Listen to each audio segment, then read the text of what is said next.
Welcome into Big Talk, college sports with a Midwest perspective, blue collar and blue blood. I'm Dalton Shetler. Over there on the other side of your screen, or just the other voice if you're listening on the audio medium, that is Sam Sprunger. Sam, how we doing? Well, I woke up this morning, didn't have a blanket on, had just, the sheet covering me up. Usually in the summer, it takes anything that, keeps me nice and warm. I was cold. And that got me so excited because it's Friday. So football kicks off for many high school areas now. And that just means fall football is coming. College is coming. It's just right down the road. Step closer. Yeah, it's the next tick down the road. Yeah, for many of us sport fans that have lost interest in the MLB over years, which I kind of fall in that boat. You just kind of sit here in July and August. You're like, what other hobbies are there out there? And then you just get to college football in the fall. Yeah, no kidding. It's but yeah, you're right. I mean, we're coming up close. College football kicks off not this Saturday, but next Saturday, August 26th. No Big Ten teams on that date, but you do have, I think Notre Dame Navy play in Ireland, and there's some other bigger programs involved on that day. The first Big Ten game or game involving a Big Ten team, but also actually ends up being a conference game, will be August 31st. So not the next Thursday, but the Thursday after. So we're about 2 Thursdays away, I guess.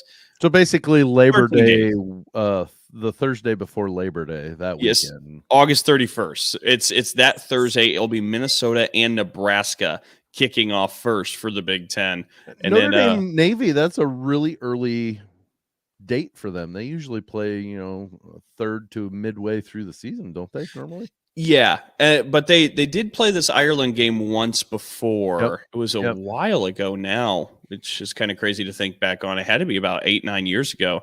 But anyway, they did that to open the season as well. So I think because it's a special event thing, they move it to the front. But so football is quickly approaching, and we're going to be talking about we've broke down quite a few things. I do think in this episode it would have some value maybe to talk about the top of that East again, because we do have the first AP poll and the Big Ten East. Woo, oh my goodness. That you talk about the West being the weak one. You look at the AP top 10, you're like, yeah, the West is weak. If you look at that and see the Big Ten teams there. Which that's been kind of status quo, though. I mean, the West usually doesn't have anybody been up this loaded, though, with this many of the East teams in the top 10, though. Yeah, it's going to be. We're gonna talk about that in a little bit. But I do think there are also maybe some individuals we can preview for the upcoming Big Ten football season. Take a look at who we're expecting to maybe be some of the best players in the Big Ten, who we think will step up. We got some different things to talk about as I'm laying out there, but one I think we should start with, and Sam, we haven't even talked about this, but behind the scenes, off air. But I want to make sure that Sam has a moment to chat about one of his fan favorites, his icons, Gene Keady, finally enshrined into the Naismith Memorial Basketball Hall of Fame. It happened this past week, and we've talked about it in preparation of it. But seeing it finally happen, where a Big Ten basketball icon, the face of Purdue for a long period of time, gets to go into the Naismith Memorial Basketball Hall of Fame. I was curious what you took away from that weekend. The one thing that and this may sound, I'll wait for you to finish your coffee, because I looked at the picture of him. You're gonna make me spit or what? Possibly. Bruce Weber was in the picture. Tom Izzo was in the picture. Gene Keady's in his bright orange or peach or whatever color that Hall of Fame blazer is now. And I'm looking, and I look at every one of their shoes. He's wearing dude shoes. Everybody else is wearing nice. It was great. I love he completely and always played by the beat of his own drum. He didn't care what others were doing. He did it the way he wanted to do it, and I still am flummoxed. I'm going to use that word this morning, that it took this long. I really am, because he didn't win any national championships. He didn't even go to a Final Four with Purdue. But what he did with a program that year in and year out does not get the high level recruits, and all he did was win. That's it, and he did it. He hasn't coached at Purdue for almost 20 years, and there's nothing that says that he did it the wrong way either. And so like it just is really weird that it took this long, but you know what? At least he was with us to be able to celebrate it and wear those dude shoes for his enshrinement. I was going to say, and I mean, you're absolutely right in everything you said, and we'll kind of unpack some of that. And I mean, you nailed it. It took so long because the resume doesn't have any Final Fours, any national championships, and people look at that. But I think in the case of Gene Keady, they started to really dig in and they started to discover like, hey, no, this is absolutely worthy. And Sure. he still brags about the academic success that his team always had. I mean, you talked about 90%. Yeah. I mean, you talked about not bringing in the most talented recruits and winning. You only ever had one All-American in all that time in West Lafayette. Like, which boggles my mind, because having watched Purdue, I know there are a lot of really good players that came through, but to have Glenn Robinson be the only All-American he ever had just blows my mind. Yeah, no, and that's absolutely fair. And I don't know. It's interesting in listening to other people talk about Gene, because I feel like maybe that's where you learn some of the most. I remember Tom Izzo had said in an interview we did that Gene did it the hardest way possible and still found a way to do it at a high level. He did it the hardest way possible. And Tom had said when Gene was going to go in that this is one a lot of people are going to look at and be like, yes, one for the good guys. Like that was kind of the sentiment. Absolutely. Like no matter, I mean, I think even IU fans would have to say that, like to have such a rivalry with Purdue over the course of Coach Keady's years, you have to have a team that is formidable, not necessarily equal, but formidable, and will always throw that stick in your spokes, or always try. And a lot of times would succeed. I mean, it was Gene Keady's team that got Bob Knight to throw a chair across the floor. Yep. Now, don't get me wrong, the refs helped in that too, but like it was the high pressure of a rivalry game. And if you don't have a rivalry that can hold its water against you, then it's not. So I don't think once it was approved, like it was voted like, hey, you made it, I don't think anybody would have been like, well, that was a dumb choice. Like you go, yeah, that makes sense. Absolutely. Well, and it's funny too, because you bring up the rivalry, and talking with Bruce Weber, he had some stories about Gene Keady back in the day, and it was asked of him if he had any good, Gene Keady Indiana stories. Gene Keady Indiana stories. Yeah. Well, and Bruce had said, back when he was an assistant, he would go out and scout, because he used to actually go to the games to scout before video and everything else. And he said he went and watched a couple Indiana games, and he came back to Gene and said, Gene, and this was like the beginning of Gene's tenure. And Bruce said, you cannot allow Bobby Knight to handle these officials and work these officials. Like every game he gets out there, he controls it, like he works it. You can't allow him to win that and just dictate the game that way. And so a couple weeks later, Purdue and Indiana play, and Gene Keady got teed up, I think he said, in the first couple of minutes, and he just was all explosive on the sideline, and I think maybe even got tossed out. And Bruce came back to him and was like, Gene, I didn't mean to do that. And Gene goes, well, at least he now knows I'm in the state. Well, and like I know coaches do that, and like they'll establish themselves. Sometimes they'll get a technical foul just to A, get the player's attention, and B, to get a call or two in the right time by the refs, because the refs don't just, unless you're just completely off your rocker, and sometimes that does happen.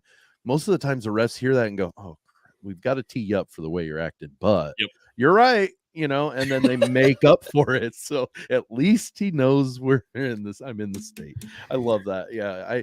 I've shared my sentiments and my interactions with Coach Keady, and he looks, though does not, his looks don't play the part of what he is inside. Like, he is just the most genuine, kindest person that I've ever met when it came to people of stature, I guess. I mean, I've met very, very nice people, so I can't say that, but it's just you would not think, by seeing him on the sidelines trolling up and down, just screaming and and getting that really mean look on his face, that he laughs at stupid kid jokes just like stupid kids do. So I'm so excited for Coach.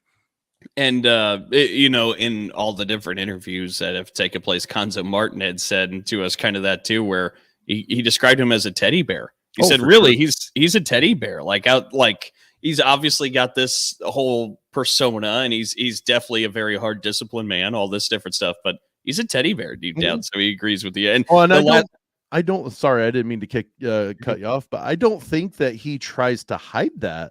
Right. I just think that when he's on the sideline, he really got into his job and into his craft, that you didn't see that. But when it was not game time or practice time, he could be a regular dude. And that was the cool thing about, being able to interact with Coach outside of what he does for a living. You know what I mean? Yeah, and the last part too that I wanted to unpack about this before we move on, and we'll switch to college football and look at the AP Top 25 here in just a moment. Yeah. But he finished his Hall of Fame speech with "always try to do the right thing and play hard," and I thought that was the perfect punctuation for Gene Keady's speech. I had I've said it, but I didn't talk about the T-shirt. I went to his basketball camp a couple of different years between my 7th and 8th grade year, and then my 8th grade and freshman year in school, and it said "play hard" at the bottom of underneath the Purdue Pete logo, and it said Gene Keady's basketball camp or whatever, Purdue basketball camp, but it always "play hard." That was his mantra. He wouldn't damn you if you were playing your hardest. Mm-hmm. He can, and I've always kind of just seen that as a coach myself. If you're playing hard, I can overlook mistakes that happen, as long as you're making up for it and trying to play as hard as you can. So yeah, absolutely. I love. Yep. It was pretty cool. It was neat to have him have his moment. Yes. All right, let's go ahead and switch over to college football. The AP Top 25 has came out. And for the visual medium, you just were shifting your bib. Was that you just changing hats? Was that? I was shifting gears is what I was doing, Dalton. Good enough. Trying to figure out which expression that was. But for the AP Top 25, it was recently released. Let's take a look from the top.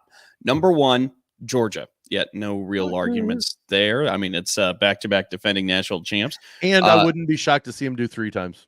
Me either. Honestly. With what they're doing, they've got it rolling in Athens right now. Mm-hmm. Number 2, Michigan, a Big Ten team, comes in at number 2. Little surprised that it honestly. I mean, I still tend to say that I think probably Ohio State's the better team right now. I mean, granted, we haven't kicked off, we haven't played a lick of football yet, and it may be just I don't know. But I'm not shocked that Michigan isn't that up high. I thought they wouldn't be above Ohio State. I keep flip-flopping between Michigan and Ohio State. I don't really know what to think, because I think it's fair to say this is the most talented Michigan team that Harbaugh's had yet. And I mean, I think this year's squad is more talented than the last 2 that beat Ohio State. But in terms of just raw talent, look, I mean, we say Georgia, no doubt, should be number 1. Ohio State was a field goal away from beating that team. Ohio State's got that kind of talent. And it just hasn't. I mean, they lost their quarterback, but they didn't lose a ton. You know what I mean? They got Marvin Harrison Jr. and Emeka Egbuka back there at wide receiver. Travion Henderson's back in the backfield, and they got a strong offensive line still. Defense comes back pretty strong. They're pretty dang talented. Yeah. So I keep flip-flopping. I really don't know what to think. Can we in just call August them a tie, literally? I know that's going to kill Michigan and Ohio State fans, but it literally is like 2B, 2A, and 2B. Like they're literally, they could be either one. I guess I gave away number 3, didn't I? Well, yeah. Well, no, and it's fair. So Ohio State comes in at number 3 in the AP Top 25 poll. But like I just said, and you kind of said, it's really hard to decipher who is the best. I don't know how we grade that, where Michigan and again, the Michigan-Ohio State game last year was tremendous for 3 quarters, and then it just got away. Yeah, Michigan wore them down. That's what happened. Yeah, 100%. But then you see Ohio State in its next game nearly beat Georgia and go to the national championship, where I mean, Michigan lost to TCU. I'm a firm believer Ohio State would have rolled TCU in that championship game. But once we knew TCU was the winner, once they'd won, I think it was just who's going to win this game. Yeah. You know, whoever wins this game is going to win. And that wasn't taken away. I don't know. And you see it a lot, that you get a team that's upstart that pulls off a huge upset and there's still one more game to go. That's why the Miracle on Ice was a big deal, because they still had to play another game after they beat the Russians. Right. You know, when you've got one more game, it's like, okay, well, you did it once. Can you uphold it? I don't know that there were a lot of people that thought TCU could do it a second game in a row. And beating Michigan was a big upset. And then it was kind of a letdown. Not kind of, it was a big letdown. In terms of talent, I mean, let's be honest. It just wasn't as talented a team as Ohio State, Georgia, or Michigan for that matter. Michigan just lost the game. And that's not, I'm not trying to take away from Michigan fans when I say that Ohio State probably would have rolled TCU, because again, I mean, you guys earned it. You beat Ohio State. Like, you do have the success in hand. You just didn't play your best in that game. Let's be honest. If it's Ohio State against TCU, I think TCU probably wins. I think they were just really prepped for that game. Yeah. So Michigan 2, Ohio State 3, Alabama number 4. Alabama.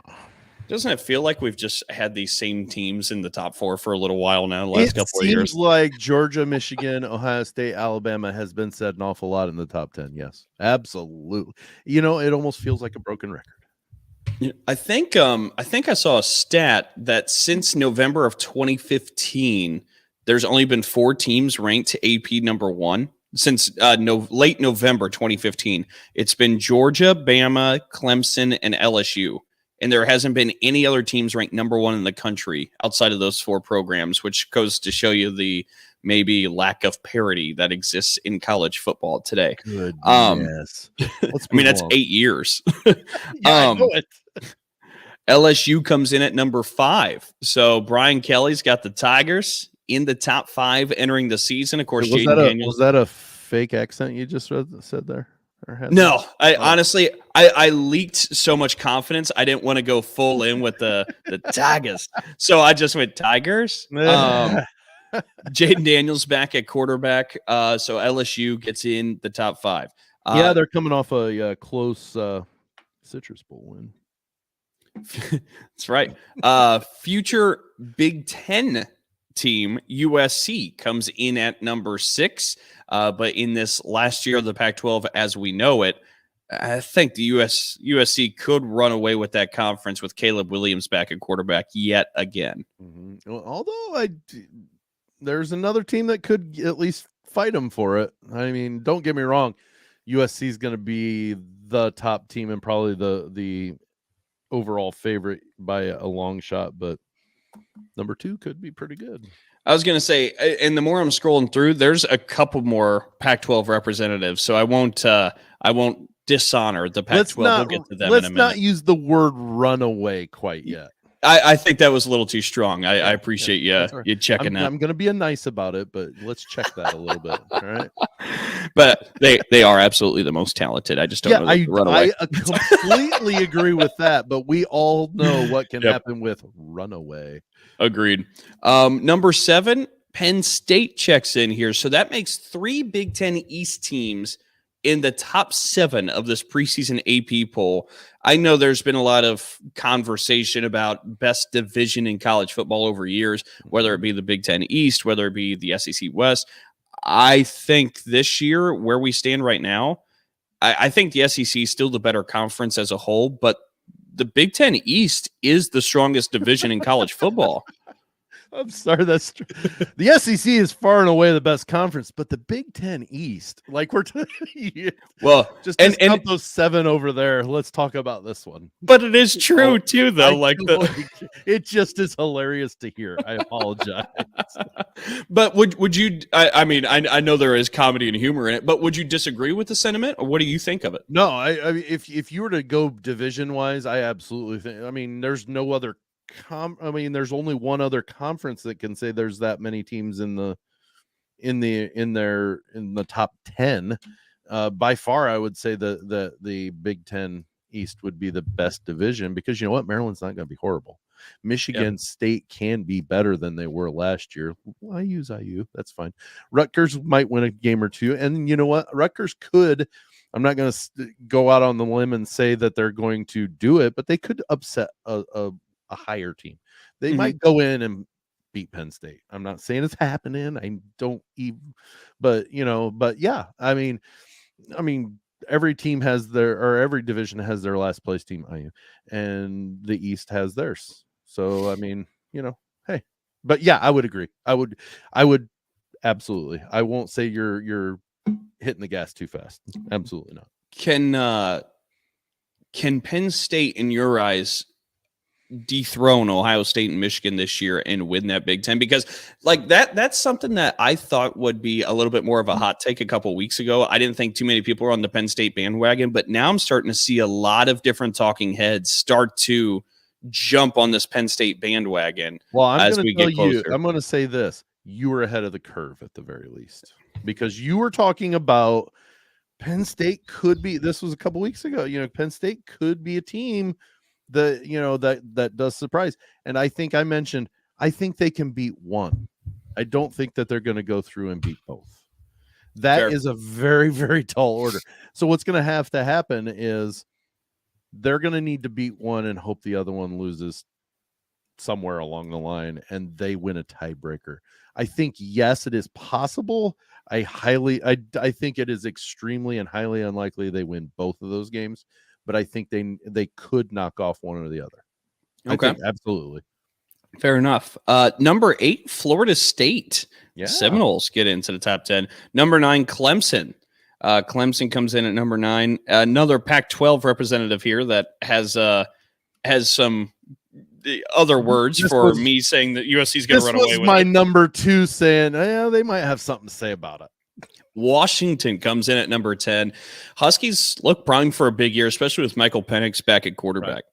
Let's real quick look at the top 10. Let's say this is 2024. Mm-hmm. There's 5 top 10 teams that are in the Big Ten. That's a pretty good point. and there are only 3 in the SEC, and then 2 ACCs. I mean, the way the Big Ten's going to be, just in terms of strength, is going to be pretty interesting for the future. That's a good point. Yeah. I'll run through some of these a little bit quicker here. Number 11, Texas, the Longhorns. All right. That's right. Number 12, Tennessee. Yeah. Number 13, Notre Dame. Future Big Ten team. Notre Dame. That one caught me off guard. Number 14, another Pac-12 team. It's Utah. And, of course, Utah brings back Rising, the quarterback. They look primed for another big one. Yeah. Oregon comes in at 15. So the Pac-12's got 4 teams in that top 15. But the Big Ten has poached 2 of those because Oregon will also be joining the Big Ten Conference. What was that? Washington, USC, and Oregon. Oh, Washington as well. You're right. Jeez, I got to restudy what the Big Ten Conference. Hey, do you know what the Big Ten Conference map looks like now? Yes, you do. It's over there on the west. It's pretty much. Not 3. Yeah, pretty much. 16 is Kansas State. 17 is TCU. 18, Oregon State. 19, Wisconsin. We get our first Big Ten West team in here at number 19. And we've talked before, we kind of like Wisconsin out of that West division. There's a lot of unanswered questions at this point, and it's always kind of harder to maybe pinpoint who wins that West. at least in the last couple of years, where Wisconsin hasn't been full strength, or Iowa hasn't been full strength. But, well, I suppose even when teams were strong, Northwestern would jump in every now and then, and you're like, oh, okay. The West has just been crazy for the longest of times. It has. Basically, since they were named the West. I don't know that people understand, though, for Wisconsin, with Luke Fickell coming in and getting his first full year here, Braylon Allen's one of the best running backs in the country. I mean, he's going to be a stud back there again for that Badger backfield. He was a stud last year at times. He was. And then at quarterback, bringing in Tanner Mordecai, I think Big Ten fans are quickly going to be introduced to how good this young man is, the transfer from SMU. There were a couple of times, I listened to multiple college sports shows over the course of the week on satellite radio, and I believe it was it might have been Full Ride with or some Jacob Hester was talking with his co-host, and he asked about the dark horse that could be TCU-esque, okay, from last year. Not necessarily saying they will make it to the playoff championship, but ones that could, surprise somebody. There were 3 teams that jumped out at me, and there were only 4 teams they talked about. One was Illinois. I am shocked. But at the same time, they didn't lose everything. So Brett Bielema has a bunch in the cupboard still. But they did lose quite a bit, so that's why it surprised me as well. Like, they lost a top 5 draft pick. Yeah. They lost a running back. They lost another great secondary player. So, like, I'm with you. Right.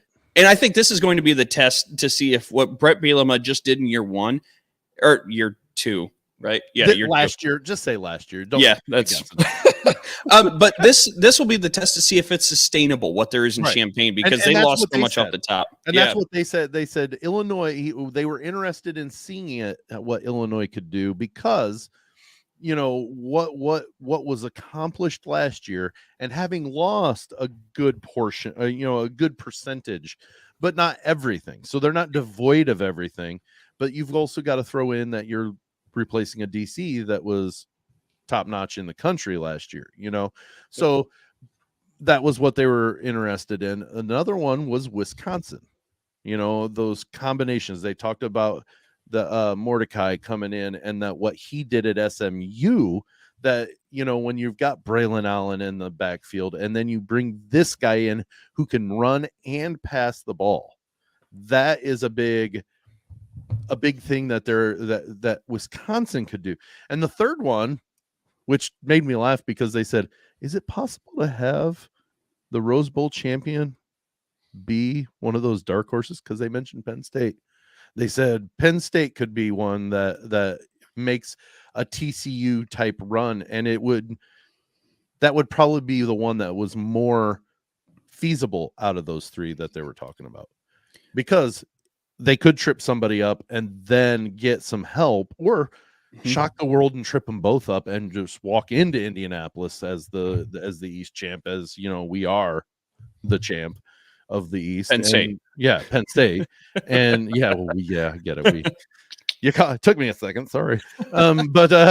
So like Penn State, though, is probably the most well-equipped of those 3 teams, Big Ten teams that they were talking about, obviously, that could make that run. And we could be talking about the Nittany Lions doing some damage this year. Well, and I want to go back to your point, though, because this all started with Wisconsin, and you talked about Wisconsin being named one of those surprise teams. Right. Phil Steele agrees. In the Phil Steele magazine, the number 1 surprise team in the country for the upcoming season, the Wisconsin Badgers. So a lot of people are starting to see that Wisconsin, not too many people have put a lot of stock in them.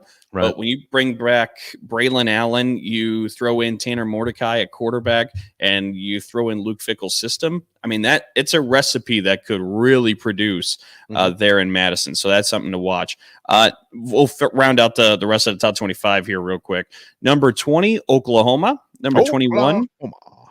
Number 21, North Carolina. Number 22, Ole Miss. Number 23, Texas A&M. Number 24, Tulane gets in the top 25. And number 25, Iowa. So I the Big still Ten don't believe there's any O in Iowa. Took me a second too. I was like, what? I gotcha.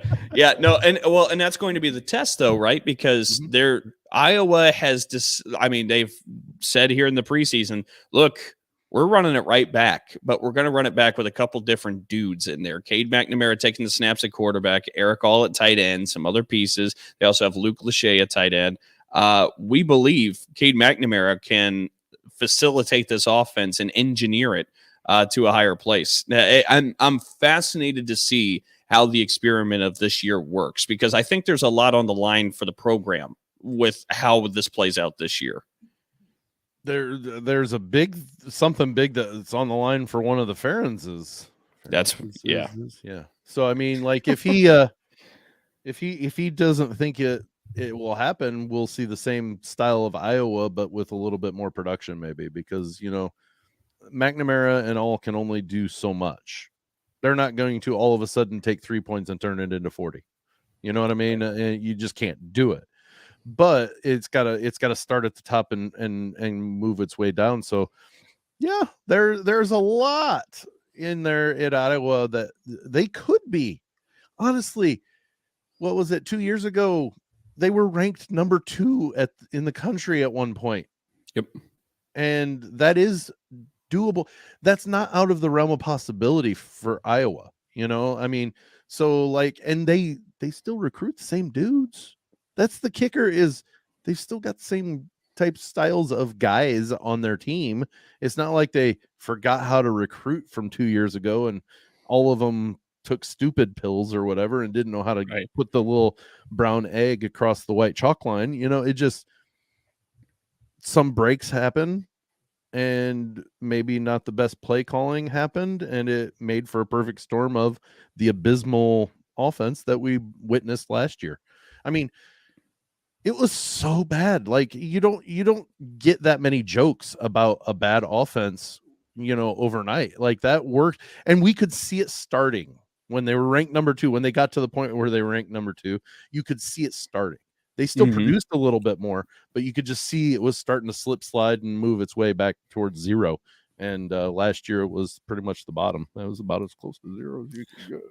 Won a game 7-3 the hard way with 2 safeties and a field goal. Yeah, I mean, how many times have that is the kicker? Yeah, you get the most general and easiest way score possible, 7, and you did it in just a weird fashion. Like I listened to that game on the radio and I'm like, what am I listening to?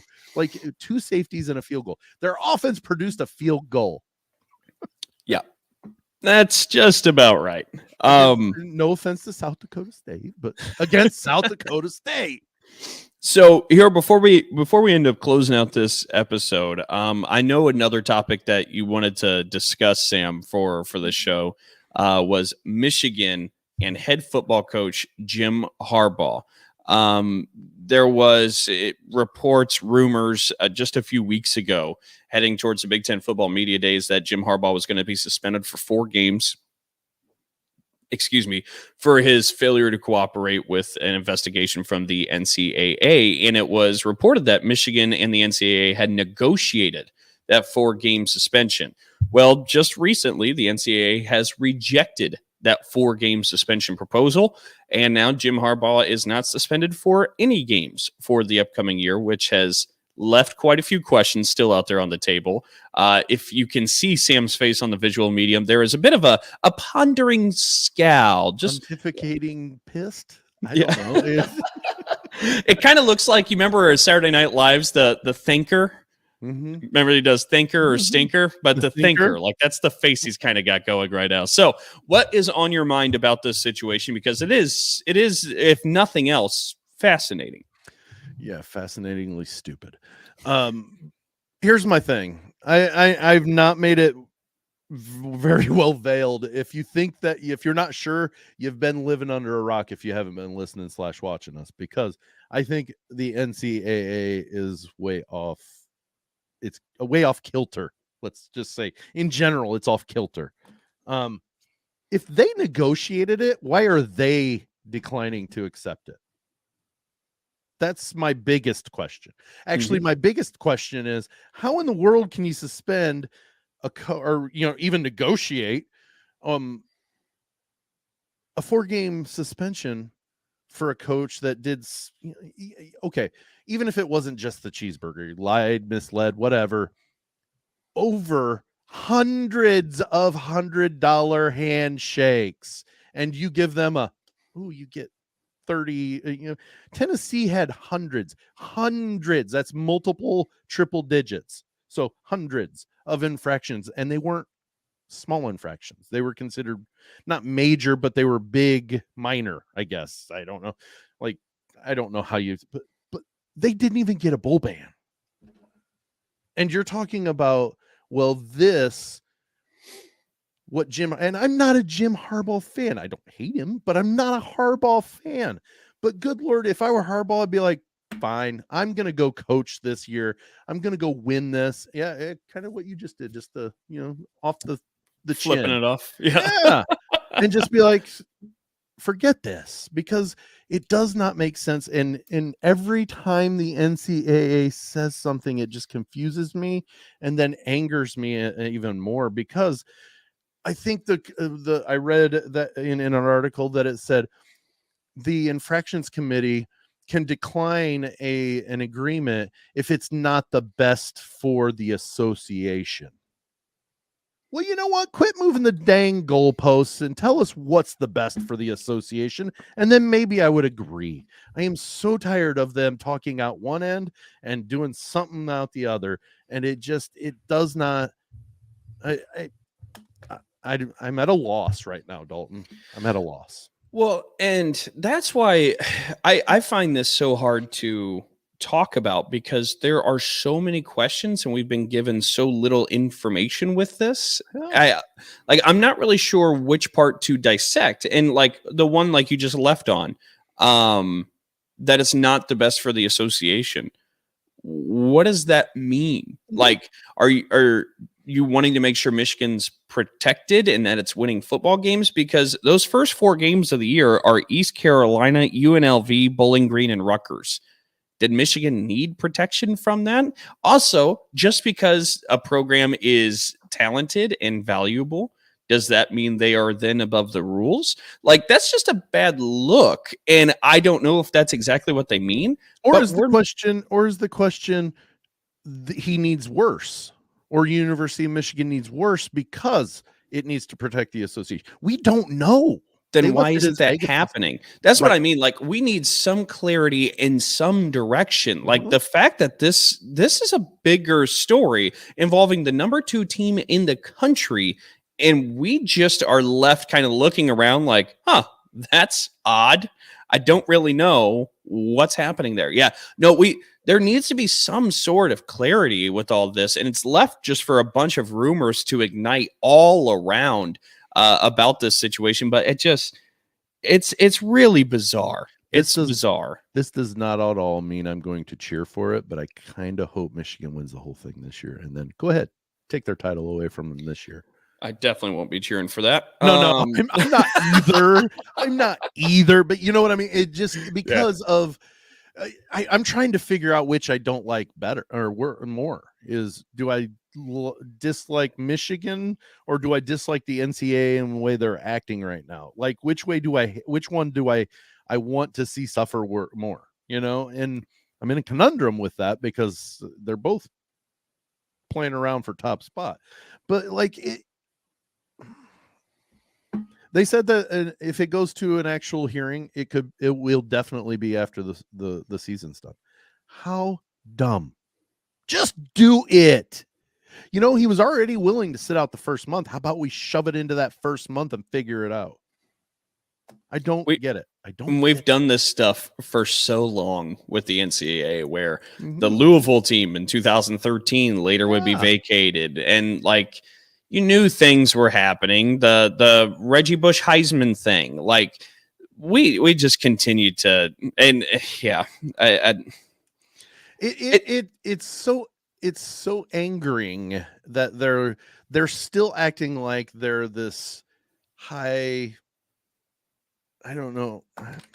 They just act like they're better than what they're actually acting like. It is horrible. You mean the NCAA? Yes, the NCAA. Okay. I'm sorry, they're above everything. You can't do anything to us.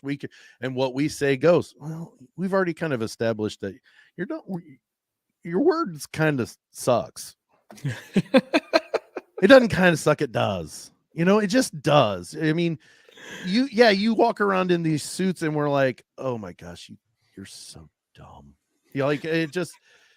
I do not have any lost love for them strike. And then they have the audacity to go to Congress and ask for help. No, do your job. Do your job. You had one job and you failed. It's like the arrow that turns the wrong way for the only turn only lane or whatever. You had one job. One. On this note, we'd like to send everybody off into the weekend. But yeah, no, it's certainly going to be interesting to see, and hopefully we get some clarity so we have just a little bit more of an idea what's actually happening there. The nice thing is, Dalton, is next weekend we have football. Maybe we can forget about talking about this a little. Next week, I believe, will be the first show before a Big Ten football game happens, because that following Thursday will be Minnesota, Nebraska. So we'll have a little bit of a game preview coming next week. Well, that and for one thing, we'll be starting our double episodes for the week, but then also that Friday we'll be able to talk about that game. Look at that, it'll be done. We're back in season, man. It's feeling good. All right, let's close out another edition of Big Talk. Sam, where can everybody find us? I'm not sure if you noticed, Dalton, but on the overlay, I did change the Twitter. Hey, look at you go. Look at me having time and whatnot. I still don't understand the name. But anyways, on TikTok, Instagram, and the artist formerly known, or the platform formerly known as Twitter, it's at B1G_talk big talk. B1G, Dalton, not an I, one. _BIG or B1G B1G_talk on all three of those platforms. For Facebook, B1G Big Talk, not all Big Talk, just Big Talk. Don't type just put B. Anyway, B1G Talk, Big Talk, starting up right before the week before, right as we get ready to start games. We will get to 2 times a week. On ASAP Network will be streamed there, and later that day through Lounge Media Group, we will also be starting on Lounge Media Group Radio before too long as well. So pretty excited about the moves we're making. But if you don't get the live stream on ASAP, you can always go to Spotify and watch the stream, or you can find us anywhere else you find podcasts. Perfect. All right. So that'll do it for another episode. Way of less Big than Talk. perfect, Dalton. Good teammates. We help each other. Right. Fair enough. Does it for another edition of Big Talk, college sports with Midwest perspective, blue collar and blue blood. Thank you all so much for tuning in for another edition of Big Talk. And for my partner there, Sam Sprunger, I'm Dalton Shetler. Until next time, so long. See ya.